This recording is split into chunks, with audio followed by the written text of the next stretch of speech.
Assalamualaikum warahmatullahi wabarakatuh. Teman-temanku seiman yang dimuliakan oleh Allah, semoga kita selalu dalam keadaan sehat walafiat. Amin ya rabbal alamin. Kali ini kita akan menceritakan kisah nyata tentang seorang pemuda soleh yang menemukan permata zamrud hijau. Dan kisah ini berlatar belakang di kota Makkah di daerah sekitaran Masjidil Haram. Pada suatu hari, di Masjidil Haram ketika itu ada seorang pemuda yang habis selesai sholat zuhur. Ia keluar dari masjid dan duduk-duduk di halaman masjid. Tanpa sengaja, ia melihat ada sebuah kantong berwarna biru yang berbuat dari blundru. Kantong ini tergeletak tak jauh dari tempat pemuda ini duduk. Lalu pemuda ini mengambil kantong tersebut. Kemudian kantong itu dibuka dan ternyata isinya ada sebuah batu permata zamrud berwarna hijau.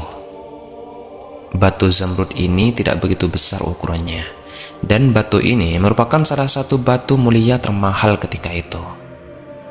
Bahkan di zaman sekarang harga batu zamrud sangatlah mahal. Lalu pemuda ini ketika itu langsung naik ke atas sebuah batu yang agak tinggi dan berteriak, "Wahai kaum muslimin, apakah di antara kalian ada yang kehilangan sebuah kantong?"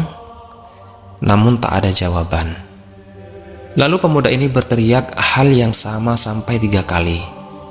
Tapi ketika itu orang-orang tak ada yang merasa kehilangan benda ini. Ketika pemuda ini berteriak untuk yang keempat kali, ia mengatakan, "Jika di antara kalian ada yang kehilangan sebuah kantong, rumahku ada di sana. Silahkan datang kepadaku." Lalu pemuda ini turun dari atas batu dan pulang ke rumahnya dengan membawa kantong berisi permata zamrud di tangannya.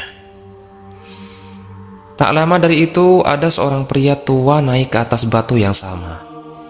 Ia berteriak kepada orang-orang, "Wahai penduduk Makkah, aku kehilangan sebuah kantong. Barang siapa yang mau mengembalikannya, aku akan kasih dia imbalan 50 koin dinar." Rupanya pria tua ini tengah mencari kantong yang ditemukan pemuda tadi. Lalu ketika itu ada seorang pedagang yang mendekati pria tua itu dan berkata, "Wahai paman, tadi ada anak muda yang menemukan sebuah kantong dan mungkin saja itu adalah milikmu. Rumahnya ada di sebelah sana. Coba paman langsung ke rumahnya saja paman." Singkat cerita, pria tua ini langsung bergegas ke rumah pemuda itu. Setelah keduanya bertemu, pemuda ini berkata, "Aku tadi menemukan sebuah kantong di sekitaran Masjidil Haram. Kantongmu yang hilang berwarna apa dan apa saja isinya?" Lalu pria tua ini menyebutkan bahwa kantongnya berwarna biru, kemudian isinya permata zamrud. Dan benar saja, ternyata pria tua inilah pemilik dari kantong tersebut. Setelah pria tua ini mendapatkan kantongnya kembali dan sesuai janjinya, ia langsung mengeluarkan uang 50 dinar dan berkata, "Terimalah ini anak muda. Aku tadi telah berjanji bahwasanya aku akan memberikan imbalan kepada siapa saja yang mengembalikan kantong ini." Namun pemuda ini menolaknya. "Tidak paman, simpan saja uangmu. Aku tidak pernah mengembalikan dengan niat dibayar." Tapi si pria tua ini terus mendesak agar pemuda ini mau menerima imbalan 50 dinarnya. Dan tetap saja pemuda ini bersikeras untuk menolaknya. Sampai pada akhirnya si pria tua ini putus asa dan ia pulang membawa batu zamrud dan uang 50 dinarnya itu. Teman-temanku seiman yang dimuliakan oleh Allah, 3 bulan setelahnya pemuda ini mengalami kebangkrutan. Dan ketika itu ia jatuh miskin. Harta-harta yang dimilikinya terpaksa dijual. Kemudian tersirat di hatinya bahwa ia ingin merantau keluar Makkah untuk mengadu nasib dan mencari pekerjaan. Akhirnya ia putuskan untuk pergi ke suatu negeri yang ada di Afrika. Pada suatu hari berangkatlah pemuda ini berjalan kaki dari Makkah ke Jeddah. Dan terkenal bahkan sampai sekarang Jeddah ini terdapat banyak pelabuhan di sana. Si pemuda berencana naik kapal laut menyeberang dari Arab ke Afrika. Akhirnya berangkatlah kapal pemuda yang ia tumpangi ini menuju benua Afrika. Pemuda ini berharap ia bisa mendapatkan pekerjaan dan mengumpulkan uang untuk ia gunakan sebagai modal usaha di tempat asalnya, yaitu Makkah. Ketika waktu menunjukkan tengah malam dan kapal pemuda ini telah sampai di tengah lautan. Pada saat itu terjadilah hujan badai, ombak menggulung-gulung berkali-kali menghantam kapal. Hingga akhirnya kapal ini hancur dan tenggelam ke dasar lautan. Dan ketika itu Allah Subhanahu wa Ta'ala takdirkan pemuda ini selamat. Ia mengapung di atas air berpegangan pada sebuah papan bekas pecahan kapal itu. Akhirnya pemuda ini terombang-ambing di tengah lautan. Tak jelas arah tujuannya dan saking lelahnya pemuda ini pingsan. Teman-temanku yang dimuliakan oleh Allah, setelah pemuda ini sadar dari pingsannya, ia sudah berada di tepi pantai sebuah pulau. Ketika itu waktu sudah menunjukkan azan subuh. Pemuda ini pun bangkit dan ia melihat dari kejauhan ada sebuah masjid. Lantas ia langsung mendekati masjid tersebut untuk melaksanakan sholat subuh. Rupanya ketika ia lihat masjid ini kondisinya seperti lama tak terpakai. Ada banyak sarang laba-laba dan debu di mana-mana. Pemuda ini pun langsung membersihkan masjid ini sebisanya dan ia segera memeras baju dan celananya supaya terlihat agak kering untuk ia pakai sholat subuh. Lalu pemuda ini melakukan azan subuh di masjid itu. Ketika pemuda ini melakukan azan subuh, rupanya ada beberapa orang dari penduduk sekitar mendengarnya. Mereka pun langsung beramai-ramai datang ke masjid, lalu mereka melaksanakan sholat subuh dengan diimami oleh pemuda itu.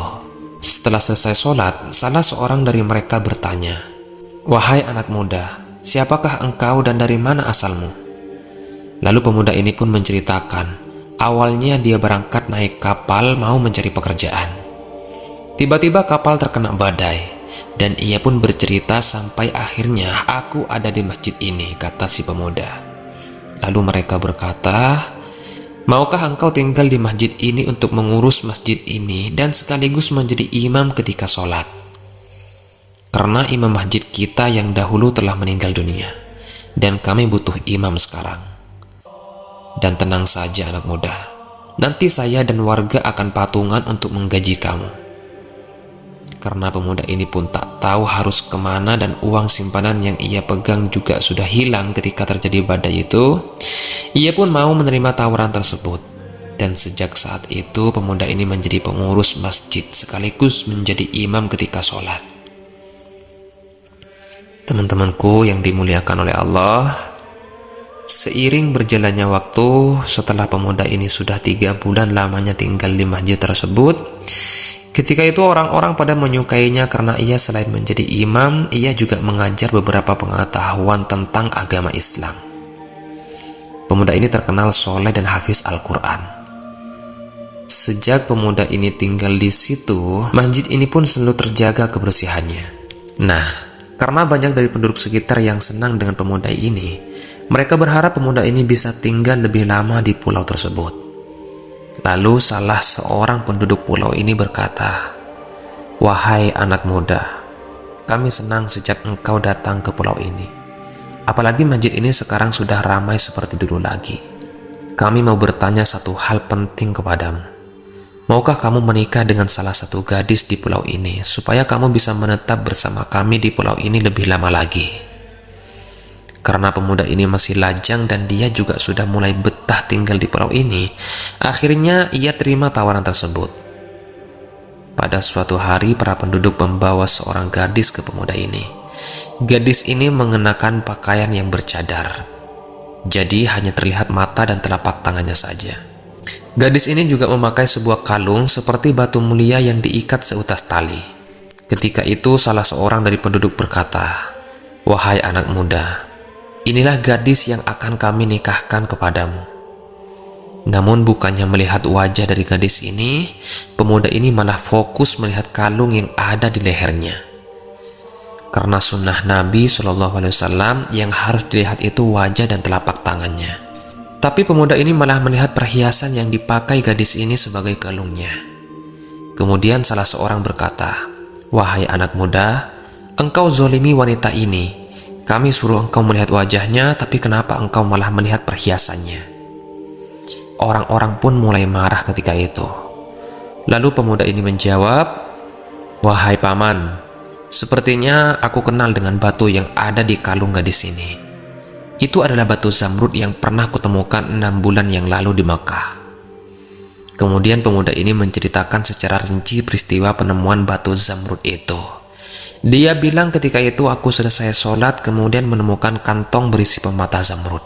Kemudian kuiklankan. Lalu ada pria tua yang mengaku." Nah, setelah pemuda ini berkata pria itu, ketika itu orang-orang pada bertakbir dan pemuda ini kaget. Ia berkata, "Ada apa, paman? Kenapa kalian bertakbir?" Lalu salah seorang dari mereka berkata, "Wahai anak muda, tahukah engkau siapa pria tua pemilik zamrud ini? Dia adalah ayah dari gadis ini. Dan beliau adalah tokoh ulama di pulau ini. Sebelum kamu, beliaulah yang lurus dan menjadi imam masjid ini. Hingga pada suatu hari beliau meninggal dunia dan tak ada lagi yang mengurus masjid ini." Lalu dilanjutkan perkataannya oleh salah seorang penduduk yang lain. "Wahai anak muda, tahukah engkau anak muda, pria tua ayahnya dari gadis ini. Ketika ia pulang dari Mekah, ia bercerita tentang kamu. Dan ia juga bercerita ketika ia kehilangan batu zamrudnya.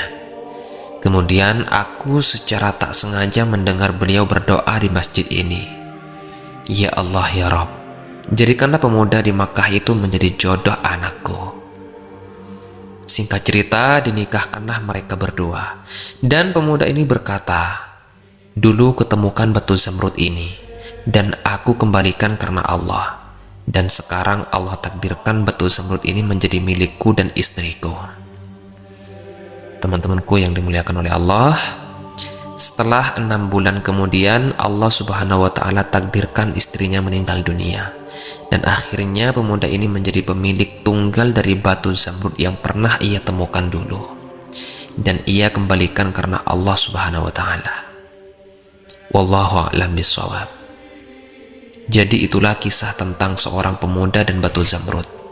Semoga kisah ini bermanfaat untuk kita semua. Lebih dan kurangnya mohon dimaafkan. Yang benar datangnya dari Allah Subhanahu wa Ta'ala. Khilaf ataupun keliru itu datangnya dari saya pribadi sebagai manusia biasa. Saya akhiri. Wassalamualaikum warahmatullahi wabarakatuh.